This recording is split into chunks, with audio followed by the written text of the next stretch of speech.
दोस्तों, आज के इस वीडियो में हम आपको भारतीय संस्कृति के शिखर पुरुष भगवान आदि गुरु शंकराचार्य के कुछ अति विशिष्ट प्रसंग बताने जा रहे हैं। ये प्रसंग एक कहानी के रूप में हम आपके सामने रखने वाले हैं। आपसे निवेदन है कि इस अत्यंत महत्वपूर्ण वीडियो जिसमें आदि गुरु शंकराचार्य के प्रसंगों का वर्णन किया जा रहा है, अंत तक जरूर देखिए। दोस्तों, ये बात उस समय की है जब आदि शंकराचार्य 16 वर्ष के हो चुके थे और उनकी जन्म कुंडली के अनुसार उनकी आयु पूर्ण हो चुकी थी। जिन महान कार्यों के लिए उन्होंने देह धारण की थी वे अब पूर्ण होने को थे। उन्हें यह अनुभव भी होने लगा था। अब वे अधिकांश समय समाधि की अवस्था में ही व्यतीत करते थे। वे उत्तराखंड धाम के उत्तरकाशी तीर्थ क्षेत्र में तीर्थ यात्रा करते हुए अपने शिष्यों के साथ प्रवास कर रहे थे। अधिकांश समय समाधि अवस्था में होने के कारण उन्हें खाने पीने की भी सुध नहीं होती थी। ऐसा देखकर उनके शिष्यों को बड़ी चिंता हुई। शिष्यों ने सोचा कि जन्म कुंडली में गुरुजी की आयु 16 वर्ष ही है, अतः कहीं गुरुदेव अंतिम यात्रा की तैयारी तो नहीं कर रहे। शिष्यगण मन ही मन अपने इष्ट देव से प्रार्थना किया करते, हे इष्ट देव, आप हमें कोई ऐसा मंत्र बता दें जिसके जाप से हमारे गुरुदेव की आयु दीर्घ हो जाए। हम अपने प्राण देकर भी अपने गुरुदेव की आयु दीर्घ होने की कामना करेंगे। उधर अधिकांश समय समाधि अवस्था में ही व्यतीत करते हुए आचार्य शंकर को अपने शरीर की भी सुध नहीं थी। जब वे घंटों समाधि में होते तो उनके शिष्य ही उनके आवश्यक कार्यों का ध्यान रखते। शिष्यगण हर उस युक्ति पर विचार करते जिससे गुरुदेव समाधि की भाव भूमि से उतरकर जीव भूमि यानी बाहर की ओर आकर्षित हों। तभी पद्मपाद ने अपने गुरु भाई प्रभृति को समझाते हुए कहा, गुरुदेव को भाष्य में रुचि है। यदि गुरुदेव को भाष्यादि पढ़ाने सुनाने को कहें तो संभव है कि वे जीव भूमि पर उतरकर हमें भाष्य पढ़ाने को तैयार हो जाएं। यह बात सभी शिष्यों को अच्छी लगी। इसलिए जब शंकराचार्य समाधि से उठे तब पद्मपाद ने उनके चरण पकड़ लिए और कहा, गुरुदेव, आप हमें भाष्यादि पढ़ा दिया करें तो यह हमारा परम सौभाग्य होगा। ठीक है, हम तुम्हें ब्रह्मसूत्र भाष्य पढ़ाया करेंगे, आचार्य ने कहा। यह सुनकर सभी शिष्य हर्षित हुए। ब्रह्म मुहूर्त में संध्या वंदन, ध्यान समाधि आदि के पश्चात एक दिन प्रातःकाल शंकराचार्य अपने शिष्यों को ब्रह्मसूत्र भाष्य सुनाने समझाने लगे। तभी वहां एक वृद्ध ब्राह्मण पधारे। उन्होंने शिष्यों से पूछा, सुना है यहाँ एक सन्यासी ब्रह्मसूत्र पढ़ाते हैं, वे कहाँ हैं? क्या तुम सब बता सकते हो? शिष्यों ने कहा, हाँ महात्मन, वह सन्यासी कोई और नहीं बल्कि हमारे गुरुदेव ही तो हैं। आप आसन ग्रहण करें।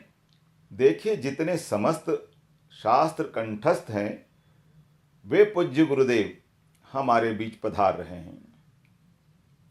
वृद्ध ब्राह्मण आसन पर नहीं बैठे बल्कि वे अपलक नेत्रों से आचार्य शंकर को ही देखते रहे।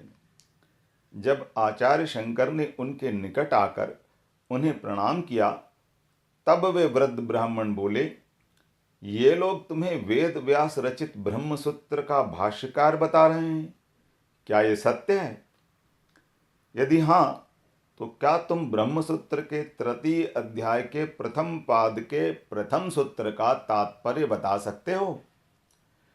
आचार्य शंकर बड़ी विनम्रता पूर्वक बोले, हे महात्मन, मैं सर्वप्रथम आप सहित उन सभी आचार्यों को प्रणाम करता हूँ जिन्हें ब्रह्म सूत्र की व्याख्या ज्ञात है। सूत्र ज्ञात होने का मुझे कोई गर्व नहीं है, पर आपने जो प्रश्न किया है उसका उत्तर देता हूं। इतना कहकर आचार्य ने उस सूत्र की व्याख्या उन वृद्ध ब्राह्मण को सुना दी। ब्राह्मण ने उस व्याख्या का खंडन करके और भी कई प्रश्न किए और आचार्य सभी प्रश्नों का उत्तर देते रहे। इस प्रकार वृद्ध ब्राह्मण एक के बाद दूसरा प्रश्न करते रहे और आचार्य उत्तर देते रहे। दोनों के बीच घंटों ब्रह्मसूत्र, वेद, उपनिषद, विविध शास्त्र और विविध मतों पर चर्चा होती रही। वृद्ध ब्राह्मण प्रश्न पर प्रश्न किए जा रहे थे और आचार्य उनका उत्तर तुरंत दिए जा रहे थे। वृद्ध ब्राह्मण और आचार्य शंकर की विद्वता, स्मृति शक्ति और अंतर्दृष्टि देखकर वहां बैठे सभी शिष्य आश्चर्य से दोनों विद्वानों को देखते रह गए। शास्त्रार्थ में प्रातः से दोपहर हो चुकी थी, अतः वृद्ध ब्राह्मण अगले दिन पुनः आने को कहकर चले गए। सभी शिष्य वृद्ध ब्राह्मण और आचार्य शंकर की विद्वता को आश्चर्य से देखते रह गए। उन्हें यह भी ज्ञात हुआ कि उनके गुरुदेव आचार्य शंकर ज्ञान के अथाह भंडार हैं। पद्मपाद ने वृद्ध ब्राह्मण के वहां से जाने के बाद आचार्य शंकर से पूछा, गुरुदेव, ये वृद्ध ब्राह्मण भी आपकी ही तरह ज्ञान के भंडार प्रतीत होते हैं। कहीं वेद व्यास ही ब्राह्मण वेश धारण करके आपकी परीक्षा लेने तो नहीं आए हैं? आचार्य बोले, हाँ पद्मपाद, तुमने ठीक समझा है। महर्षि वेद व्यास ही यहाँ वेश बदलकर आए थे। शंकराचार्य मुस्कुराकर बोले, पद्मपाद, जब वे पुनः आए तब तुम स्वयं उनसे उनका परिचय पूछ लेना। अगले दिन वे वृद्ध ब्राह्मण पुनः पधारे।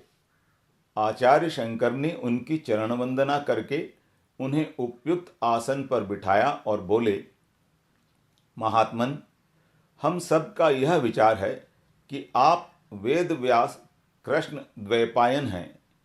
संभव है कि आप किसी देव कार्य के लिए ही वेश बदल कर आए हैं। यदि यह सच है तो कृपा करके आप अपने असली रूप का दर्शन देकर हम सबको कृतार्थ करें।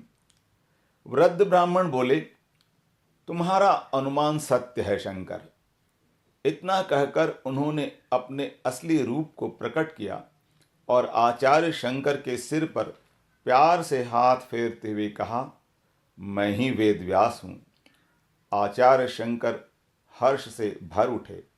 वे वेद व्यास के चरणों में झुक गए और उनके चरणों की रज अपने मस्तक से लगाकर उनकी स्तुति करने लगे और कहने लगे, हे मुनिवर, आपके दर्शन पाकर जीवन धन्य हो गया। हे मुनिवर, आपने जीव कल्याण हेतु अनेक महान कार्य किए हैं। आपने पुराणों का संकलन किया है। आपने वेदों को 4 भागों में विभक्त किया है। आपके लिए कुछ भी अज्ञात अथवा दुर्लभ नहीं है। आप हमारे आदि गुरु हैं। आप हम सब का प्रणाम स्वीकार कीजिए। महर्षि वेदव्यास आचार्य शंकर की स्तुति, नम्रता व ज्ञान से अति प्रसन्न हुए और बोले, मैं तुम्हारी प्रतिभा से अधिक प्रसन्न हूँ शंकर। तुम्हारे अतिरिक्त अन्य कोई मेरे प्रश्नों का उत्तर नहीं दे सकता था। मेरे ब्रह्म सूत्रों का तुमने भाष्य लिखा है, यह सुनकर मैं तुम्हें देखने आया था। मुझे यह ज्ञात था कि शंकर भगवान शंकर रूप में मेरे सूत्रों की भाष्य रचना करेंगे। महर्षि, ये भाष्य ग्रंथ अब मैं आपके चरणों में अर्पित करता हूँ। ऐसा कहकर आचार्य शंकर ने भाष्य ग्रंथ महर्षि के चरणों में रख दिए।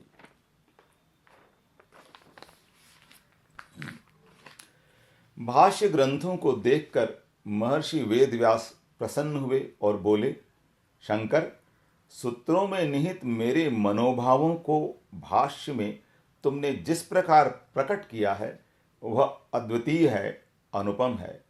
तुम्हारे अतिरिक्त कोई दूसरा यह कर भी नहीं सकता था। गोविंदपाद और उनके गुरु गौड़पाद मेरे ही शिष्य संप्रदाय के हैं। गौड़पाद ने मेरे पुत्र शुकदेव से शास्त्रादि की दीक्षा ली थी।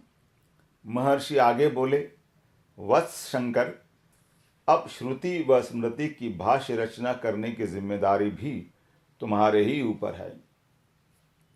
आपकी कृपा से यह कार्य भी मैं संपन्न कर चुका हूं मुनिवर।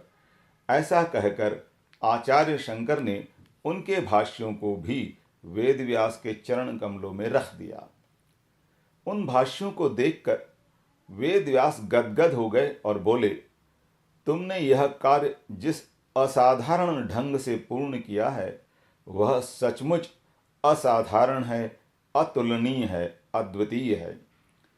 आचार्य शंकर महर्षि वेदव्यास के चरण छूते हुए बोले, मुनिवर, अब तो सभी कार्य संपन्न हो चुके हैं, अतः मेरी इच्छा है कि अब आपके सामने ही समाधि योग से देह त्याग कर इस धरा से विदा होऊं।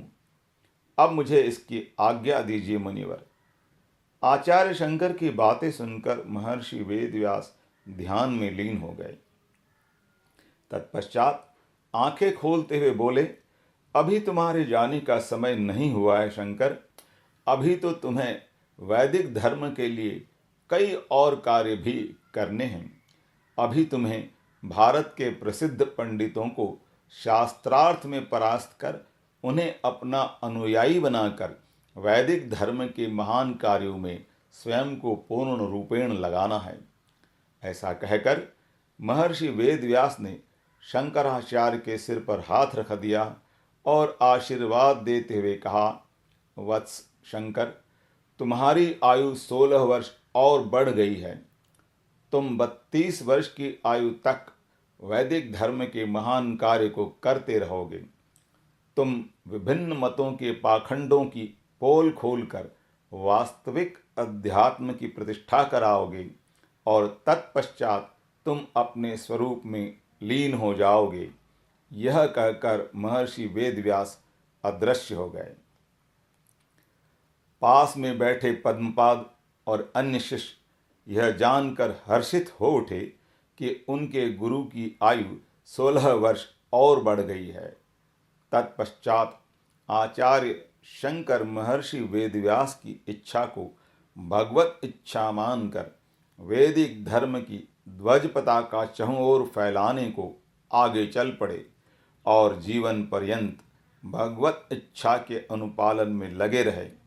वैदिक धर्म अद्वैत वेदांत की स्थापना के लिए आचार्य शंकर ने अपना सब कुछ उत्सर्ग कर दिया। वे सचमुच एक महान योगी होने के साथ साथ वैदिक धर्म के ध्वजाधारक भी थे और संदेश वाहक भी। तो देखा मित्रों, भगवान शंकराचार्य किस तरह से